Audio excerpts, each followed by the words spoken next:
Swinging in the backyard, pull up in your fast car, whistling my name. Open up a beer, say get over here and play a video game. So, just a little bit about this song. When I heard it first on David Letterman, and this is what'll be in the link below. If you're not familiar with it, please listen to the song and check it out. I was just kind of floored on every level. Obviously, Lana Del Rey is very, beautiful, on that level. She's got this kind of Natalie Portman level beauty, and she's kind of singing in this, neo 50s, almost like a kind of a Nancy Sinatra type sound to me. So that's very unusual, right? And it's very striking. And then what you'll hear in the beginning is just this very sparse opening. And I love the sparseness. I love the space of it. A lot of times in songs, silence can bring tension. A lot of times we think of tension being just things that you do, using half steps, but a lot of times silence can be very powerful. So if I play it on my guitar, the original's like in F sharp minor / A major. I'm going to play it in C, just so we can explore the inversions better, and maybe you can play it on your guitar. But also, if you're not a pianist like myself, you can perhaps play it in the key of C on the piano. Let's listen to that space.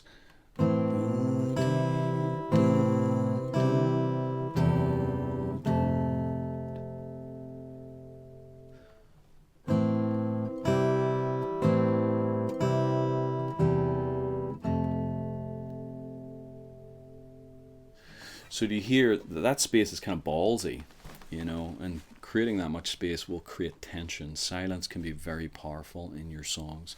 Don't shy away from it. But you have to have the right chords. You gotta have to have something to span silence, right? So let's look at this intro. It just starts off with this flowing back and forth between the minor chord and its relative major. In this case, A minor to C. So chords that are a third away from each other, they actually share two notes. So whenever you have a chord progression and the two chords are in relationship of thirds, they flow very easily, almost like they're one chord. So if we hear that opening, it kind of sounds like that.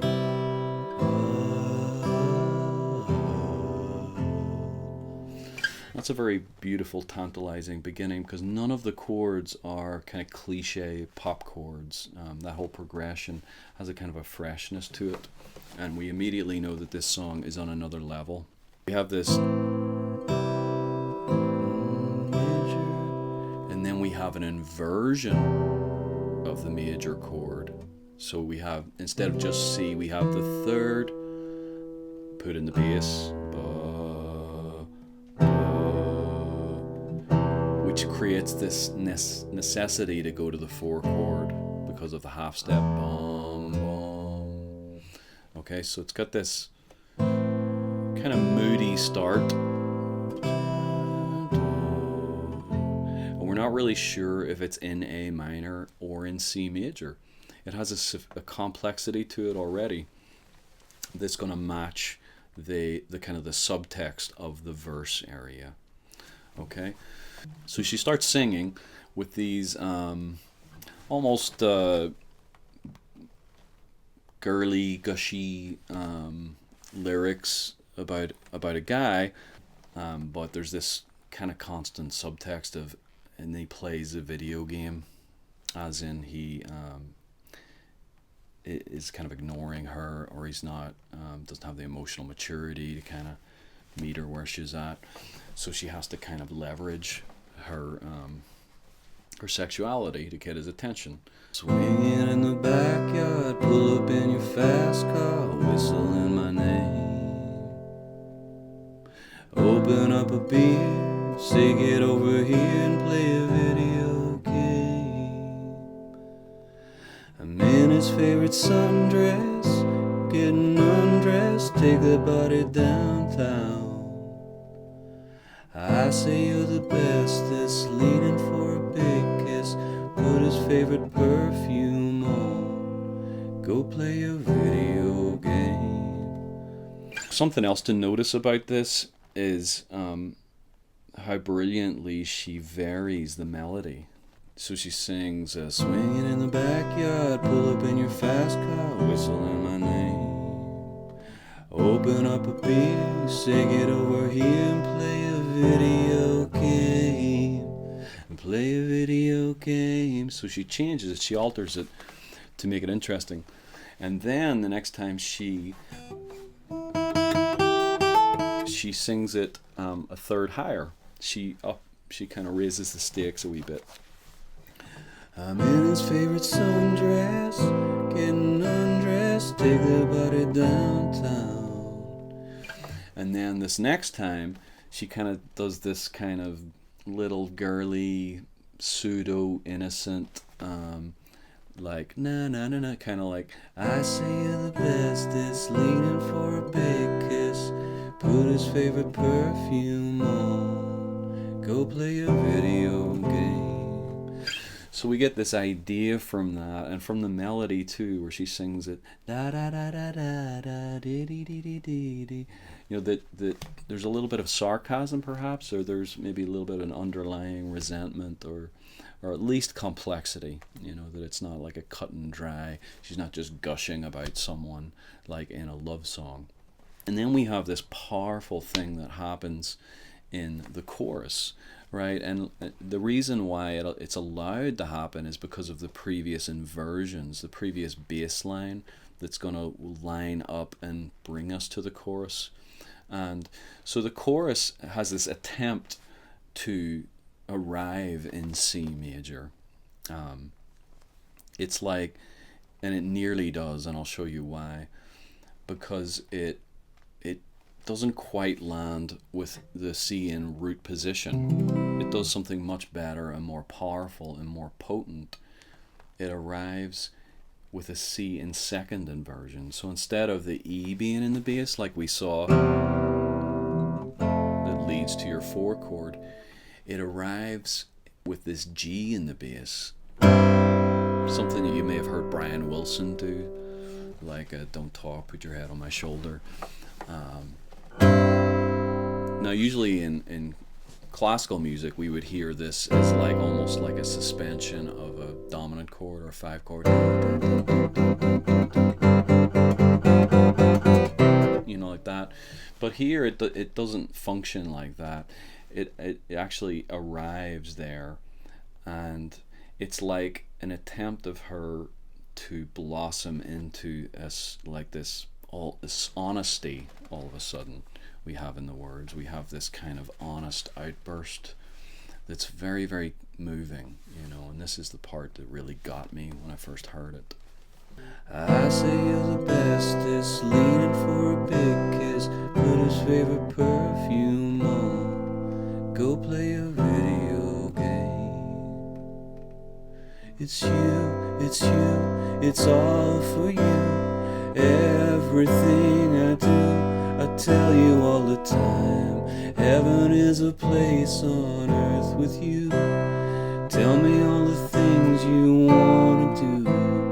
I heard that you like the bad girls. Honey, is that true? It's better than I ever even knew. They say that the world was built for two, only worth living if somebody loving you. Maybe now you do. If you listen to that Letterman performance there, the string section has not even come in yet. This is just a piano and a voice, you know, so you can tell that the song is functioning at a very high level when it can be sparsely accompanied and it still has this emotional impact.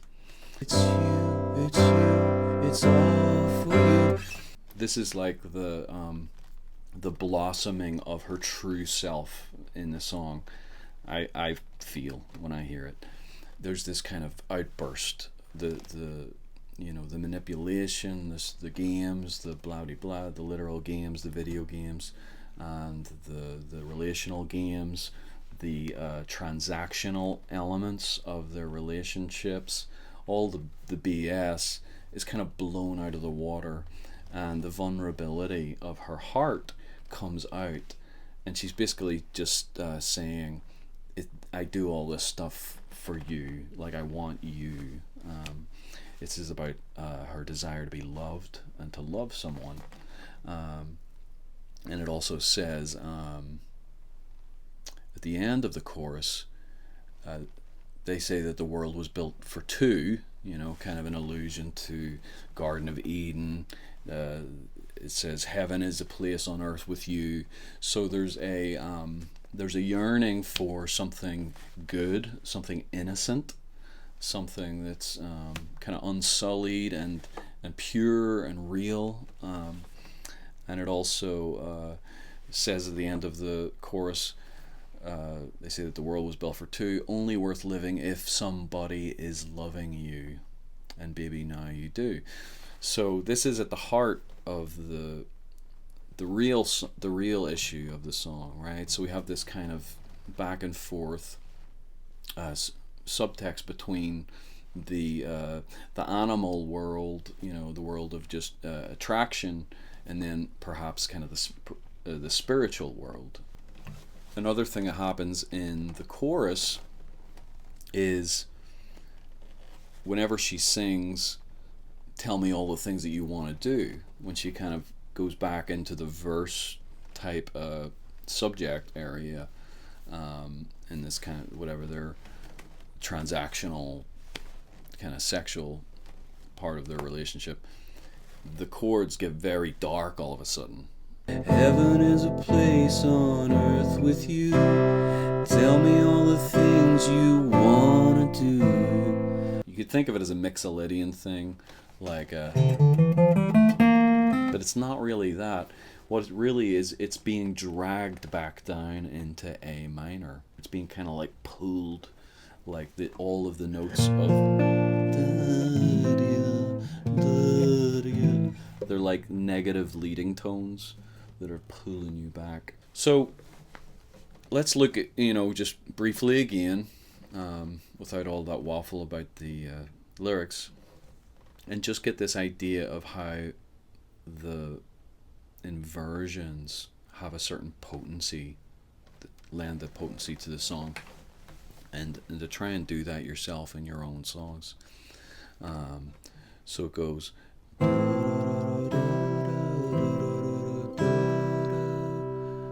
inversion of the same chord, dum, bum, space, vary the melody, sing it over here and play a video game, change the melody because we're repeating it through 4 times. In his favorite sundress, getting undressed, take that body downtown. Vary the melody again. I say you're the bestest, leaning for a big kiss, put his favorite perfume on, go play a video game, and then we have the second inversion, the C with the 5th in the bass. It's you, it's you, it's all for you.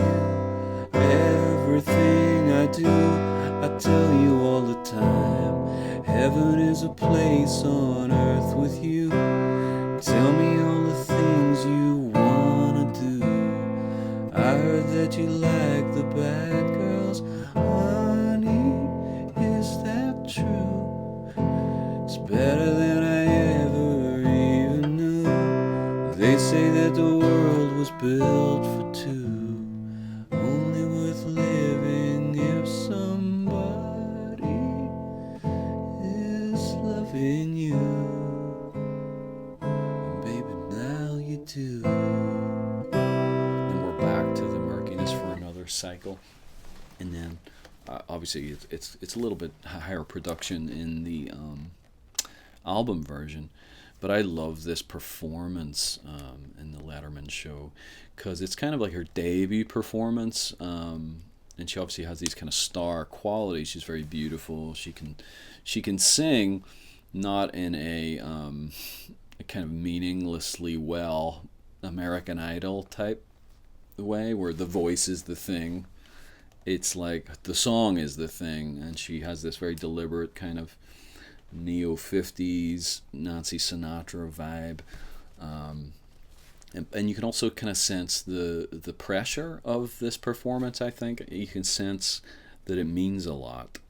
It's a very choreographed. It's very well rehearsed. There's a tension in the air, largely with the silence that she chooses and creates. And then the song just does its own thing. It just works.